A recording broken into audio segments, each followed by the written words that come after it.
You've tuned in to the Top 10 Gardener with garden expert Ken Lain. Join him daily as he answers timely garden questions that are sure to make a difference in your gardens.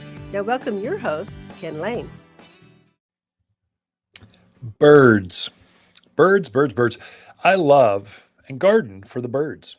I've noticed one plant they really enjoy, especially the smaller finches, sparrows, little things. And they really like my sunflowers.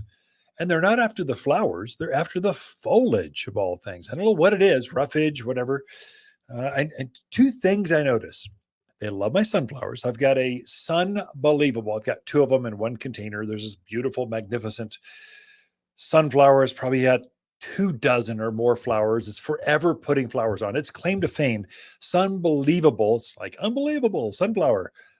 The reason it's claim to fame is it's claimed to have 1,000 flowers in one season. So it's an annual, it's a sterile variety. So most sunflowers grow and put one sunflower on, it focuses on the seeds, and then it never blooms again.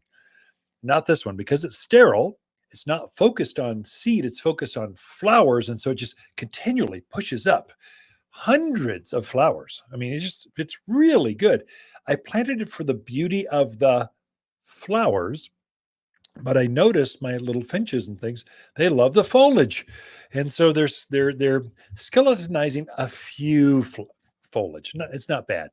Actually, you're so focused on the flowers, you don't even notice the foliage is missing, but they really like it. You'll see 10 birds kind of fly all over this, kind of peck around and kind of flutter around.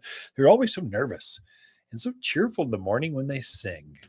And so if you want to attract more birds now through, let's say, middle of November, look at the SunBelievable sunflower. I really do find it good. The other one that attracts the hummingbirds more than the smaller finchy kind of things, but hummingbirds are like magical. They really like the autumn sage right now. So I'd trimmed mine back maybe 3-4 weeks ago, fertilized it with some flower power, I kind of encouraged it to flower more. And now they are all in full glorious bloom. And the hummingbirds just think that's the greatest thing ever. So they're bickering over that one. I've got blue, red, pinks. We've got some other colors that are purples, but in my own yard, I've went with the blue, which is a brand new color, and reds are the number one sold. I wish I could trade them out, but they're just so glorious now. Autumn sage blooms, grows for about 8 to 10 years, and then they kind of fade and get this mangy look. And so I'll replace them every, I don't know, 7-8 years or so. When they start to look bad at all, I pop them out because they pop out of the ground, really put a new color in. But for now, I'm committed to red.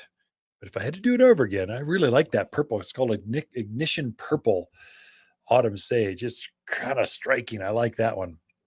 And then lantana. They are all over my lantanas. Now I've got perennial varieties, annual varieties. I've got a lot of lantana because there's nothing that blooms like them in the summer. Summer heat. I mean, just think hot thoughts. Just take a blow dryer to lantana. They love the heat. More sun, more flowers. And the birds love them. And the butterflies like them. So there's a lot of different things. My best tree that I notice, mimosas. They love or Silk Tassel tree. So it goes by a couple names. It's this umbrella shaped tree that grows up maybe 25 feet tall, kind of 20 feet wide, great big umbrella shape to it. But the whole top of that tree is covered in pink flowers. And so they just, and I put it there because the canopy would grow up to about where this 1.5-story deck.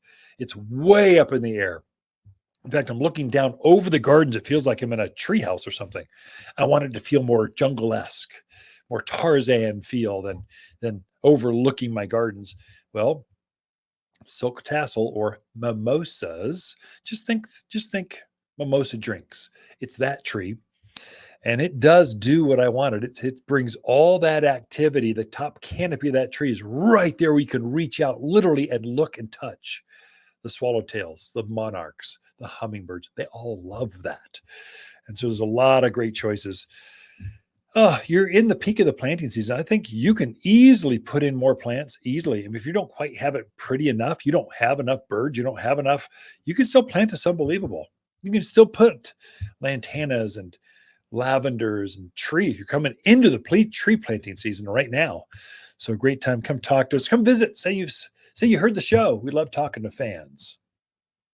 Waters Garden companion plants for July are hibiscus, purple verbena, crepe myrtle, and sensation maples. Sensation maples grow fast. The spring leaves erupt with soft reds. They quickly mature to a refreshing green for summer-long shade.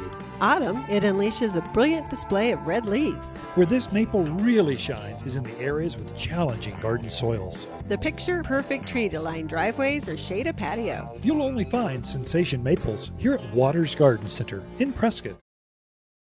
If you want a more fruitful garden, increased success in landscape that just feels better, then tune in daily to the Top 10 Garden Podcast.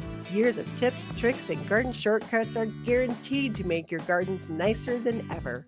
Listen to this podcast or read Ken's weekly garden column by visiting WattersGardenCen-terAZ.com. That's Waters with 2 T's, GardenCenter.com. Thanks for tuning in.